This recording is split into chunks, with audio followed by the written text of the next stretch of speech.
Hello दोस्तों, boost up पे आपका स्वागत है। आप लोगों को पता है कि हम लोग एएसआई पढ़ रहे हैं, साधारण ब्याज पढ़ रहे हैं। 1 से लेकर 2 तक को पार्ट को हम लोग देख चुके हैं। आज हम लोग पार्ट 3 को कंटिन्यू करेंगे। जो बच्चे नए जुड़े हुए हैं उससे पहले उनको निवेदन है कि पहले आप लोग पार्ट 1 पार्ट 2 देख लीजिए। यूट्यूब पे आप जाइए, बूस्टअप पे चैनल पे लिस्ट में जाइए, वहाँ पे सारे वीडियो मिल जाएंगे आपको 1 से लेकर सब चीज़। उसको पहले देखिए पार्ट 1 पार्ट 2, उसके बाद पार्ट 3 को देखिए ताकि आप लोग को और अच्छे से समझ में आए। चलिए, तो बिना देर किए हम लोग स्टार्ट करते हैं। सर पहला क्वेश्चन लगाइए। पहला क्वेश्चन आपकी स्क्रीन पे आ रहा है। और वीडियो शुरू करने से पहले आप लोग चैनल को लाइक जरूर कर, चैनल को सब्सक्राइब कर लें, वीडियो को लाइक जरूर कर दें। चलिए, तो नेक्स्ट पहला क्वेश्चन देखिए। पहला क्वेश्चन क्या है, आपके स्क्रीन पे आ रहा होगा, लगा दीजिए सर। चलिए देखिए पहला क्वेश्चन क्या है। करें यदि कोई धन 5 वर्षों में अपने आप का 3 गुना हो जाता है तो दर ज्ञात करें। बहुत ही सिंपल सा क्वेश्चन है। करें कोई धन जो है 5 वर्षों में 3 गुना हो गया तो दर क्या होगा, बस इतना सा क्वेश्चन है। मुझे बताइए कि अगर वह धन 1 रुपया रहा हो तो ये कह रहे हैं कि 3 गुना हो जा रहा है। कितने वर्षों में 3 गुना हुआ है? 5 वर्षों में, 5 ईयर में। क्या ये बात समझ में आ रहा है? कह रहे कोई धन जो है 3 गुना हो गया 5 वर्षों में, तो हम माने कि 1 रुपया रहा होगा, ये 3 रुपया हो गया है 5 वर्षों में। तो मुझे एसआई कितना प्राप्त हुआ है, ब्याज कितना प्राप्त हो रहा है? 2 रुपया। अरे 1 रुपया जब 3 रुपया हो गया तो इस 3 रुपया में तो 1 रुपया वह होगा जो हम निवेश किए होंगे, मतलब मूलधन होगा, और ये 2 रुपया जो रेस्ट बच गया ये ब्याज होगा। तो 2 रुपया मुझे ब्याज प्राप्त हो गया है 1 रुपया के मूलधन पे। तो हम रेट निकाल सकते हैं। रेट इज इक्वल टू बताए थे कि 1 वर्ष का साधारण ब्याज बटा समय ले लेते हैं, लेकिन यहाँ तो 5 साल का साधारण ब्याज दिया हुआ है। तो पहले हम लोग रेट निकाल लेते हैं। 2/1 गुना 100 करेंगे तो मुझे रेट निकल गया 200%। Rate is equal to SI बटा पी इंटू 100 कर ली। 200% रेट निकल गया, लेकिन रेट निकला 5 सालों के लिए। 5 साल में 200% अगर रेट प्राप्त हुआ है, 200% की दर से ब्याज प्राप्त हुआ है, तो प्रत्येक साल का ब्याज कितना होगा? इसे 5 से डिवाइड करना होगा। काट लीजिए, 5 चौका 20, मतलब 1 साल का जो रेट हो जाएगा ये 40% हो जाएगा। या आप लोग क्वेश्चन को ऐसे भी कर सकते थे कि अगर 5 वर्षों का साधारण ब्याज 2 रुपया है, 5 वर्षों का साधारण ब्याज 2 रुपया है, तो 1 वर्ष का साधारण ब्याज कितना होगा? 5 वर्ष का साधारण ब्याज 2 रुपया है, तो 1 वर्ष का साधारण ब्याज कितना हो जाएगा? 2/5 रुपया।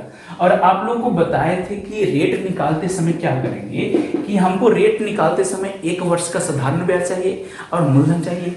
तो 1 वर्ष का साधारण ब्याज हो गया 2/5 और मूलधन है 1। अब परसेंटेज में चेंज करने के लिए 100 से गुना, तो क्या हो जाएगा? 2/5 गुना 100। इसे काट लीजिए, 5 दूनी 10 हो जाएगा, 2 दूनी के 4, मतलब रेट कितना निकल गया? 40%।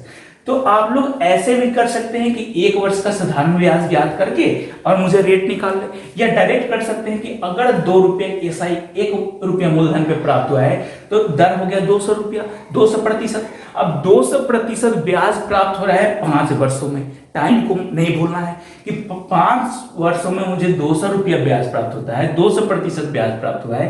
तो 1 वर्ष का अगर हम बात करें रेट का, तो 5 से डिवाइड करना पड़ेगा।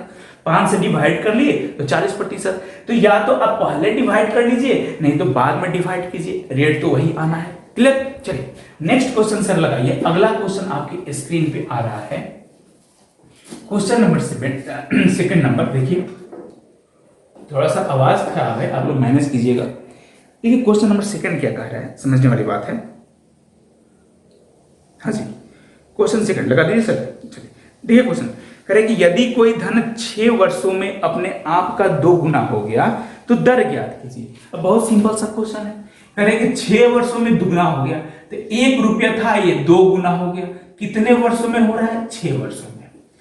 6 वर्षों में अगर ये दुगना हो जा रहा है तो यहां से ज्ञात कर सकते हैं कि एसआई कितना होगा। अगर 1 रुपया 2 रुपया हो रहा है तो 1 रुपया तो इसमें वही होगा जो मूलधन है, और 1 रुपया मुझे प्राप्त हो गया साधारण ब्याज।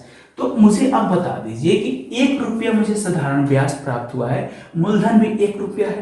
तो यहां से आप लोग रेट निकाल सकते हैं, या डायरेक्ट कर सकते हैं कि अगर 6 वर्षों का साधारण ब्याज 1 रुपया है, 6 वर्षों का साधारण ब्याज एसआई जो प्राप्त हो रहा है ये 1 रुपया है, तो 1 वर्ष का साधारण ब्याज कितना हो जाएगा?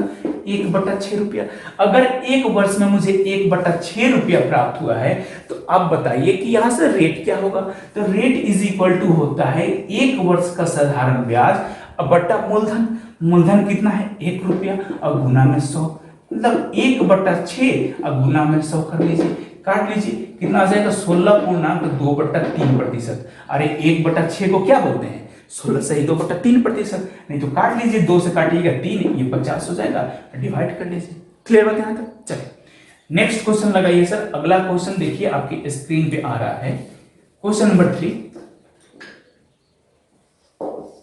देखिए क्वेश्चन नंबर 3 क्या कह रहा है।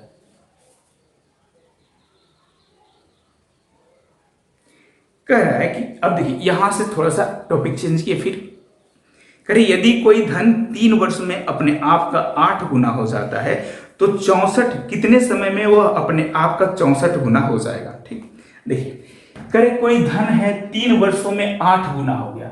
मान लेते हैं कि ये 1 रुपया है, एक धन है, ये 8 गुना हो जा रहा है। 1 रुपया 8 रुपया हो गया, 8 गुना हो गया।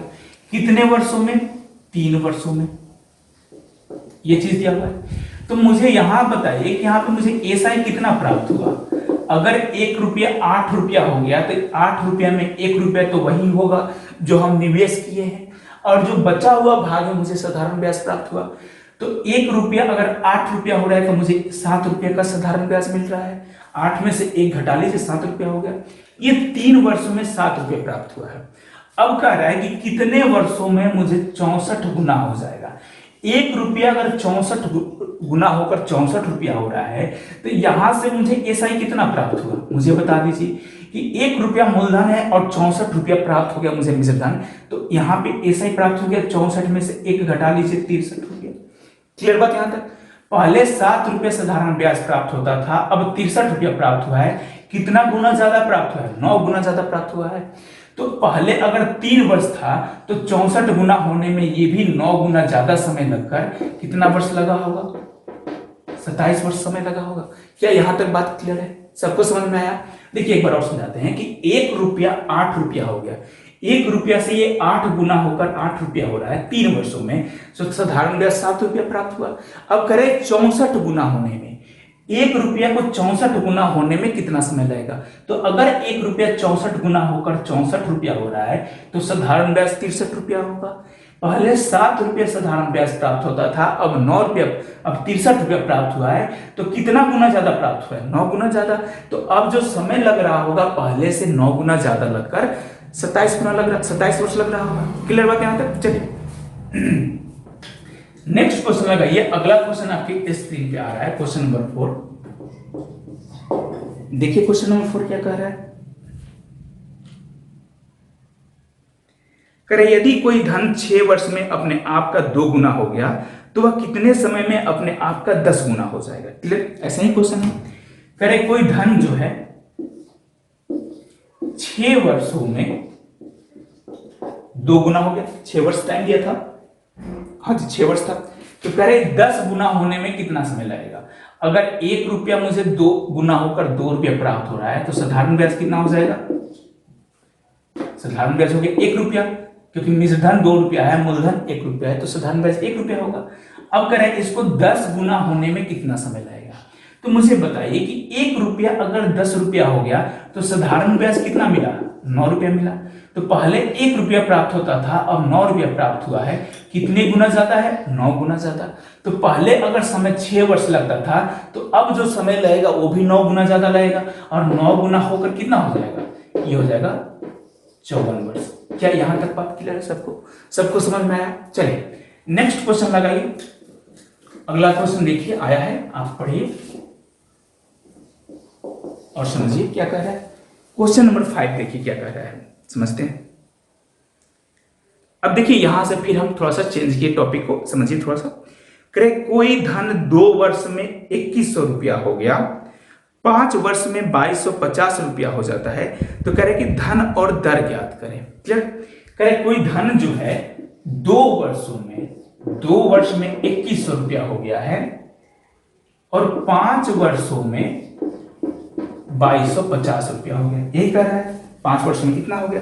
तो कह रहे हैं कि धन ज्ञात करें और दर ज्ञात करें। अब एक बात समझिए कि अगर कोई धन, मुझे धन नहीं पता है, वह 2 वर्षों में 2100 रुपया हो गया और 5 वर्षों में 2250 रुपया हो गया। मुझे धन तो पता है नहीं कि धन कितना है, लेकिन इतना जरूर पता है कि ये 3 वर्षों में कितने का वृद्धि हो रहा है। हम यहां से 3 वर्षों की बात करें कि पहले 2 वर्ष में इतना हो गया, 5 वर्षों में इतना हो गया, तो 3 वर्षों में ये बढ़ कितना गया है? 3 वर्षों में 150 रुपया बढ़ गया है। और हमको पता है कि हर एक साल का साधारण ब्याज बराबर होता है। पहले साल में जितना बढ़ा होगा उसके अगले साल में उतना ही बढ़ा होगा, उसके अगले साल में उतना ही बढ़ा होगा। तो अगर 3 वर्षों में 150 रुपया हो रहा है तो प्रत्येक साल का साधारण ब्याज कितना होगा? 3 से डिवाइड कर लीजिए। प्रत्येक साल का साधारण ब्याज होगा 50 रुपया। कि प्रत्येक साल 50 रुपया बढ़ रहा है, तभी तो 3 वर्षों में 150 रुपया हो गया। तो अब मुझे एक बात बताइए कि अगर ये 50 रुपया एक साल में बढ़ रहा है तो 2 वर्षों में कितना बढ़ा होगा? तो 2 वर्षों में कहिएगा कि सर 50 रुपये के हिसाब से ये 100 रुपया बढ़ा होगा। तो अब मुझे बताइए कि 2 वर्षों का मिश्र धन अगर 2100 रुपया है और साधारण ब्याज 100 रुपया प्राप्त हुआ है, तो मूलधन कितना होगा? मूलधन होता है मिश्र धन माइनस साधारण ब्याज। मूलधन है 2100 रुपया, साधारण ब्याज 2 वर्षों में 100 रुपया प्राप्त हुआ है, तो मूलधन कितना हो जाएगा? 2000 रुपया। क्या यहां तक बात क्लियर है? अब मुझे निकालना है रेट। तो रेट के लिए आपको बताएं हैं क्या करना है। रेट निकालने के लिए चाहिए मुझे 1 साल का साधारण ब्याज और मूलधन। 1 साल का साधारण ब्याज है 50 रुपया और मूलधन निकला है 2000 रुपया। यहां तक तो बात क्लियर है। और रेट को परसेंटेज में चेंज करने के लिए 100 से गुना, 2 जीरो से 2 जीरो कट गया, 1 जीरो से 1 जीरो, 5/2 को क्या ले सकते हैं? 2.1/2%। रेट निकल गया। क्या सबको ये बात समझ में आया? क्लियर है बात? क्या किया हम? 2 वर्षों में इतना मिश्रधन प्राप्त हुआ और 5 वर्षों में धनराशि इतना हो गया। तो हम कह सकते हैं कि 3 वर्षों में इफेक्टिव रूप से कितना बढ़ा है? 150 रुपया बढ़ा है। तो 3 वर्षों में अगर 150 रुपया बढ़ रहा है तो 1 रुपया में 1 वर्ष में 50 रुपया बढ़ा होगा। तो 1 वर्ष का साधारण ब्याज 50 रुपया है, तो 2 वर्षों में साधारण ब्याज कितना हो जाएगा? 100 रुपया। तो 2100 रुपया में से अगर 100 रुपया घटा लें तो मूलधन ज्ञात हो जाएगा। ये हो गया मूलधन, ये हो गया 1 वर्ष का साधारण ब्याज, डिवाइड कर दीजिए, रेट निकल जाएगा। क्लियर? चलिए नेक्स्ट क्वेश्चन से लगाइए। क्वेश्चन नंबर 6 आपके स्क्रीन पे आ रहा है। क्वेश्चन को पढ़िए और समझने का कोशिश कीजिए। देखिए क्वेश्चन नंबर 6 क्या है। ये भी क्वेश्चन वैसा ही आप लोग कर लीजिएगा, लेकिन हम बता देते हैं। कोई धन 5 वर्षों में 10,000 रुपया हो जाता है। 5 वर्षों में 10,000 रुपया हो गया। करे 7 वर्षों में यही धन उसी दर से 10,800 रुपया हो गया। क्लियर बात यहां तक? तो कह रहा है कि दर और धनराशि ज्ञात कीजिए। अब मुझे धन पता है ना दर पता है, क्लियर, लेकिन इतना पता है कि 5 वर्षों में इतना और 7 वर्षों में इतना हो गया। तो 2 वर्षों में कितना बढ़ा होगा?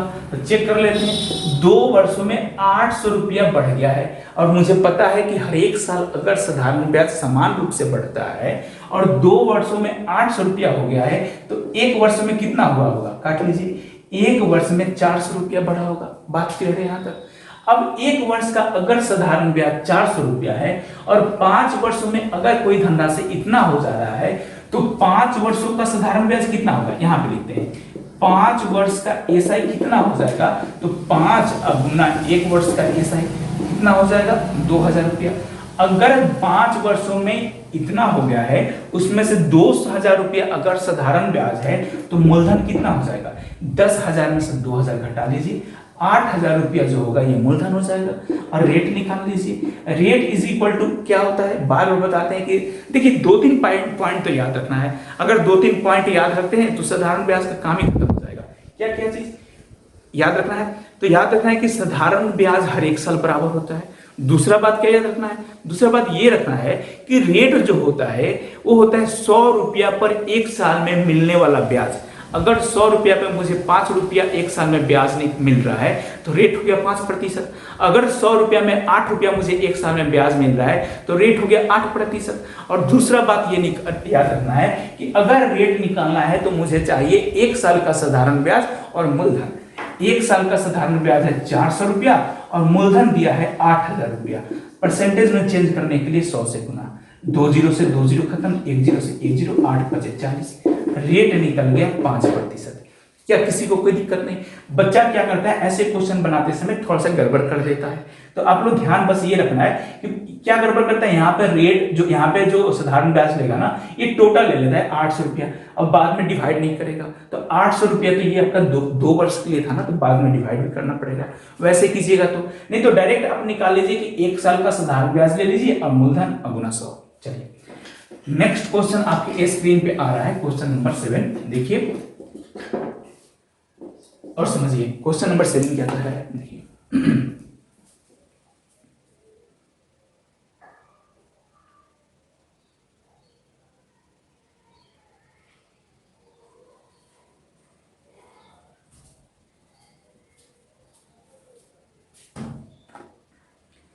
देखिए नेक्स्ट क्वेश्चन क्या कह रहा है, कह रहे एक ऋणदाता ने पाया कि दर में 13% से 12.5% तक बदलाव करने पर, मतलब पहले अगर रेट उसका 13% था तो अब उसका रेट हो गया 12.5%। कितना का कमी कर दिया है? 1/2% का कमी कर दिया।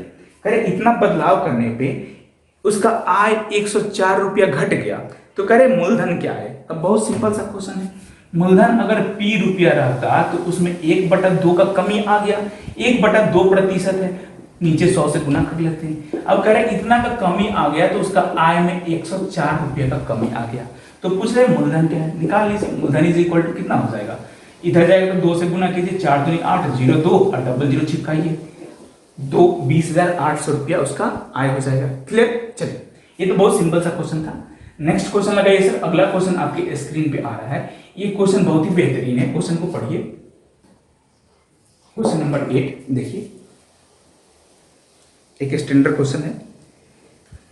देखिए क्या कह रहा है, कह रहे जब किसी बैंक में ब्याज दर 5% से घटकर 4% हो जाती है तो एक व्यक्ति 2,000 रुपया और जमा कर देता है।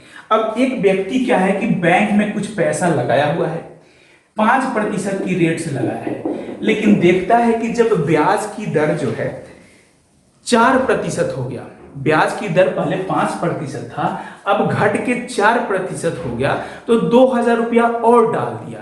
तो पहले अगर P रुपया इस पे इन्वेस्ट किया है तो 2,000 और डाल देगा तो कितना हो जाएगा, P प्लस 2,000 रुपया हो गया। रेट कितना घट के हो गया, 4%। क्या आप बात समझ पा रहे हैं?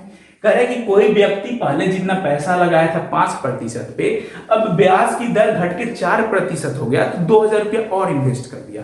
अगर पहले P रुपया लगाया था तो 2,000 और इन्वेस्ट करेगा तो कितना हो जाएगा, P प्लस 2,000 रुपया हो जाएगा, और 4% का रेट है। आगे क्वेश्चन में कह रहा है ताकि उसे पहले जितना ब्याज प्राप्त हो, मतलब पहले जितना ब्याज प्राप्त हो उतना ही अब भी ब्याज प्राप्त हो, इसलिए 2,000 रुपये इसमें डाला है, तो दोनों क्या होगा, बराबर होगा। चलिए आगे समझते हैं। तो कह रहा है उतना ही ब्याज अभी भी प्राप्त होता है, तो प्रारंभिक धनराशि क्या है, मुझे ज्ञात करना है कि प्रारंभिक धनराशि कितना है। अब यहां पे देखिए P into 5% is equal to, इसे गुना कीजिए तो ये हो जाएगा 4P, या ऐसे कर सकते हैं P इंटू 4% प्लस इसमें गुना कीजिए तो कितना हो जाएगा, 4 दूनी 8, ये हो जाएगा 2,000 गुना 4%। क्लियर बात यहां तक? अब यहाँ पे 5P है, 4P, इसको इधर लाइए, कितना हो जाएगा 1P। मतलब कह सकते हैं कि P का 1% इज इक्वल टू 2,000 रुपया का 4%। प्रतिशत से प्रतिशत खत्म, ये हो गया P इज इक्वल टू कितना हो गया, 8,000 रुपया। क्या यहां तक आपको बात समझ में आया? बहुत ही अच्छा क्वेश्चन है ये, आपको एसएससी प्री का क्वेश्चन है, पूछा हुआ क्वेश्चन है, इसलिए यहाँ पे इंक्लूड किए। तो बात समझ में आएगा आप लोग को? क्या ये कंसेप्ट समझ पा रहे हैं आप लोग? तो इस वीडियो को हम लोग यहीं पे समाप्त करते हैं, फिर मिलेंगे अगले लेक्चर में किसी अच्छे कंसेप्ट के साथ। तब तक के लिए धन्यवाद। वीडियो अच्छा लगा हो तो वीडियो को लाइक कीजिएगा, वीडियो को शेयर कीजिएगा और चैनल को सब्सक्राइब कीजिएगा। मिलते हैं नेक्स्ट लेक्चर में।